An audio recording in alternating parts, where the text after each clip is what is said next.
waftigan uu hogaaminaya gudoomiyaha xisbiga kulmiye ahna musharaxa jagada madaxweynaha xisbiga kulmiye Mujaahid Muuse Biixi Cabdi oo maalmihii ugu dambeeyay socdaal ku marayay deegaanada kala duwan oo ka tirsan gobolka Saaxil iyo Togdheer ayaa saaka horuriyadii hore u soo kicay timay caasimadda Soomaaliland ee Hargeysa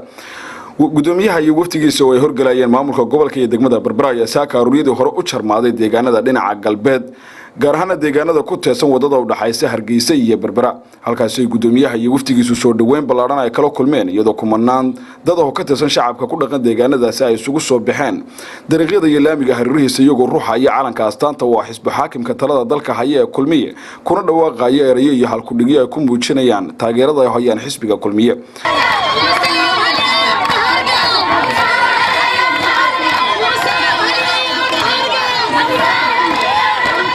gudoomiyaha iyo waftigiisa ayaa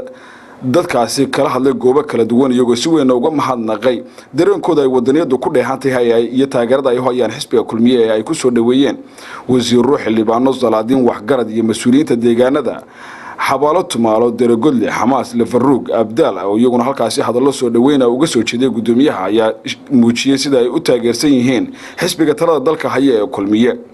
gudoomiyaha xisbiga talada dalka haya kulmiye Mujaahid Muuse Biixi Cabdi oo dadkaasi kala hadlay goobo kala duwan oo ay ku soo dhaweeyeen ayaa si weyn uga mahadnaqay dareenkooda iyo taageerada ay hayaan xisbiga kulmiye isagoo sheegay inuu xisbigan uu yahay xisbiga talada dalka haya isla markaasina horumar ballaaran gaarsiiyay dalkan Jamhuuriyadda Soomaaliland isagoo dadweynahaasina uga mahadnaqay dareenkooda ku aadan taageerada ay u hayaan xisbigaasi intaasi kadib waftigu waxa uu sii boqoleen dhinaca magaalooyinka Lafaruug iyo Abdaal iyadoo ay soo dhaweyntii ugu ballaarneedna ay kala kulmeen degmada Sheekh Abdaal iyadoo ay halkaasi ay waftiga lagu soo dhaweeyay gamaanka farasoo lagu xadhay calanka astaanta waa xisbiga kulmiye ee taageerayaal baaxad leh oo tan iyo waagii diyaar u ahaa sidii ay u soo dhaweyn lahaayeen Mujaahid Muuse Biixi Cabdi gudoomiyaha iyo waftigiisa ayaa loo galbiyay mudal si weyn loo soo agaasimay oo lagu talagalay in lagu soo dhaweeyo siyaasiyiin salaadiin cuqaal waxgarad maamulka iyo mas'uuliyiinta magaalada Sheekh Abdaal iyo dadweyne kale oo aad u tiro badan oo isugu jira dadka ku dhaqan deegaankaasi ayaa halkaasi hadallo ku aadan taageerada hayaan xisbiga talada dalka haya ee kulmiye iyo soo dhaweyn uga soo jeediyay gudoomiyaha xisbiga kulmiye Mujaahid Muuse Biixi Cabdi iyagoo ku raali galinayn bay ku leeyihiin mudane gudoomiye jeebadaad ku xisaabtamaysaa xaqayaad u yeelatay maanta waxaa lagu tartamayaa waxa weeye qof kasta xaashidiisu waxa ku qoran walaalayaal in badan buu soo sabray Muuse Biixi Cabdi dalkan iyo dadkan xaq ayuu yeeshay maanta kuwa la tartamaya waxaan isleeyahay isaga iyo kuwa la tartamaya siifiyadoodu baa dib loo kala eegi doonaa mudane Muuse Biixi Cabdi murashaxa madaxweynaha muddada dhow kala sharaxan xisbiga talada dalka haya ee kulmiye waxaynu ognahay maanta farxadda mudane gudoomiye mudane madaxweyne mustaqbal halkan waxay ku taagnaayeen reer Abdaal muddadii aad maraysay hawdoo dhan oo aynu nahay kuwaynu ololahan ku gelaynay aniguna guri baan ku deeqay aan iibinayo haddaynaan guryaha iibin muuse soo saari mayno waynaan geela iibin marka xigta deegaanka Lafaruug markii la isku hayay xisbiga kulmiye Muuse Biixi garabka yara noqday labadii xildhibaan ee ugu horeeyay lagu xidhaa ama deegaanka Berbera lagu xidhaa horta halkan bay ka soo jeedeen iscadeeyay nin wali la eegayo ninkii dawladda dambe wax ku darsanaa wuu soo noqonayaa ninkii waxba ku darsan waayaana wuu iska tegayaa waxaannu leenahay kuwa gaabiyey kaalmahooda cidhiidhsana waannu leenahay shacabkana waa sidaasoo loogala sii dhowaadaa waa sidaasaynu faadka ku bixinnaa waa la soo gabaara gurdaynaya anigoo magaaladan iyo tuuladan ka wakiila Mujaahid Muuse Biixi ayaa ku soo dhaweynayaa halkan waayo waa meeshii layga doortay anigoo ahaa golaha wakiilada ragga uga wakiilka ah Abdaal ayaa ka mid ahay dadka halkan isugu soo baxay fariintay dirayaan waxay doonayaan gudoomiye inaad qarankan ilaaliso qarankan duulimaad baa lagu hayaa muqdisho ku soo duushay war xamar yaa ka ilaalin kara Soomaaliland yaynu dooranaynaa codkayna yaynu siinaynaa بلدتين واسد عيتوك نوفمبر هذه أدوم ستي عدكن عيدا سينا نما مدو باينك قترا codkeenna ciddan siinayna mamadooba inagaga jira codkeenna qalbigeenna ka bixinayna soo maaha dhabargaraaca iyo dulgaraaca aqbali mayna soo maaha gaadhi calamaan lagu soo guro aqbali mayna soo maaha ilaahay subxaana wa tacaala waxaan ka baryaynaa mustaqbalka maalinta dhow inuu ilaahay inoo rumeeyo oo aynu riyadeenna muuse biixi cabdi inoo noqdo madaxweynaha maalinta dhow aamiin dhaha iyo hawshaa maanta la qabtay aad iyo aad waxaan ugu mahad celinayaa gudoomiyaha degmada berbera cabdishakuur cidin oo isna xoogga nala garab taagnaa kala weydiin waxaan cilmi halkaa joogtay 1991kii shirweynihii burco waxaan joogay wiil safaaradda Soomaaliya Moscow muuse biixi waxa la halkaa joogtay shirweynihii burco shirgudoonkoodii baa kamid ahaa wiil war labadan nin ma simayeen oo ah caasimada degmada Madheera waxaanu leenahay gudoomiye waxba dee ku sheegmayna inshaalla ku macallina bulshada degmada Madheerana waxaanu leenahay aad iyo aad baad u mahadsantihiin soo dhaweynta iyo farxadda aad ku qaabisheen musharax muuse biixi cabdi waxa weeye foodka halkaynu siinayno ayuun baynu calanka u taagaynaa cidna u camiri mayno calamada kale waxaan leeyahay way dhaafta waqtigii laysu camirayay kulmiyaynu nahay qoladaasaynu ku cadaysanaynaa wasaaradda ganacsiga iyo maalgashiga dalkan jamhuuriyadda Soomaaliland Umar Shucayb Maxamed iyo sidoo kale wasiirka wasaaradda hawlaha guud ee Soomaaliland Cali Maxamed Xasan Cali Marraxaan oo iyaguna halkaasi ka hadlay hadaladoodii waxaa ka mid ahaa Axmed Wasaade wuxuu yiri qolo imika aan inta badan magaalooyinka inuu ku iman laakiin inala joogto meelaha iyo joogta waa soo rogaynaa biyo diiwaangelintaanu gelinaynaa waxaan u malaynayaa 30,000 ciidankii baa ku jira Axmed Wasaade uu sheegayay waa tiro la yaab leh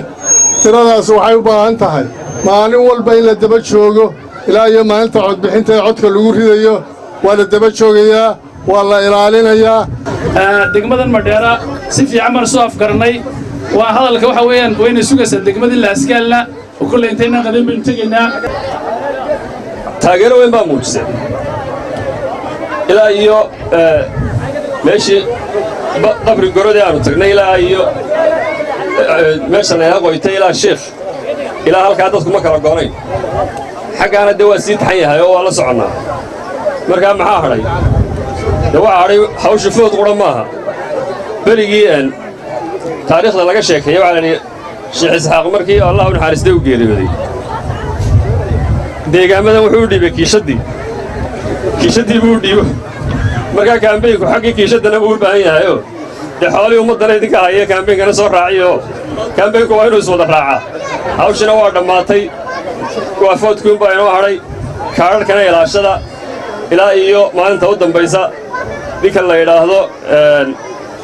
xildhibaan kijaandhaa sheegee cidna ha u camirina maanta waxaa loo camirayaa in halkaa tahay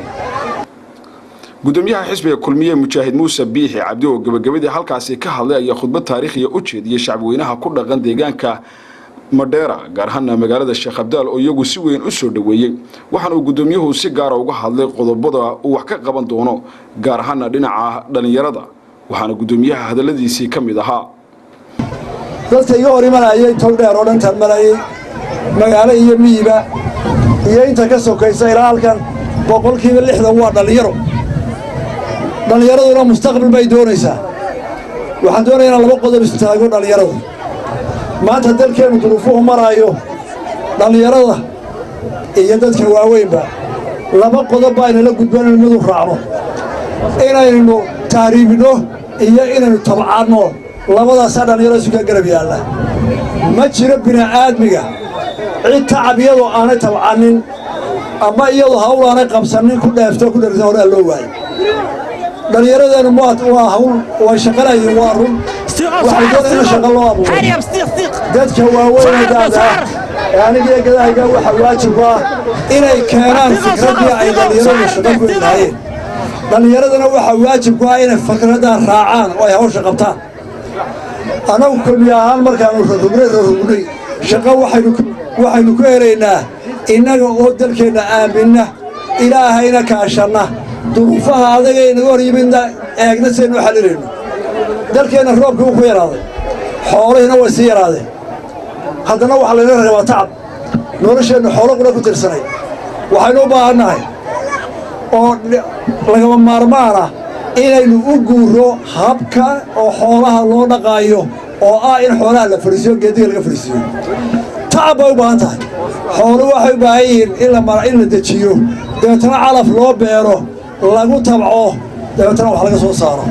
waxaa kalooynu u guuraynaa inaynu tacabka beeraha badinno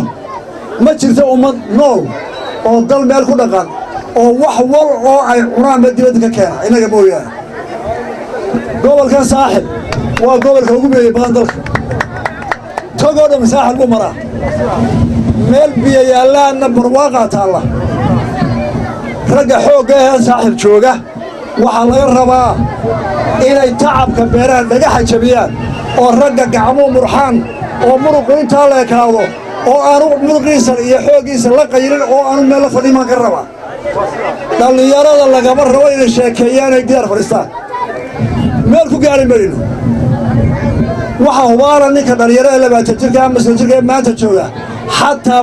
ma yaqaano sida shaah loo karsada walaashii oo karisa xataa gobasha uu ka kaca meel laablaab yaqaan gabadhu walaashii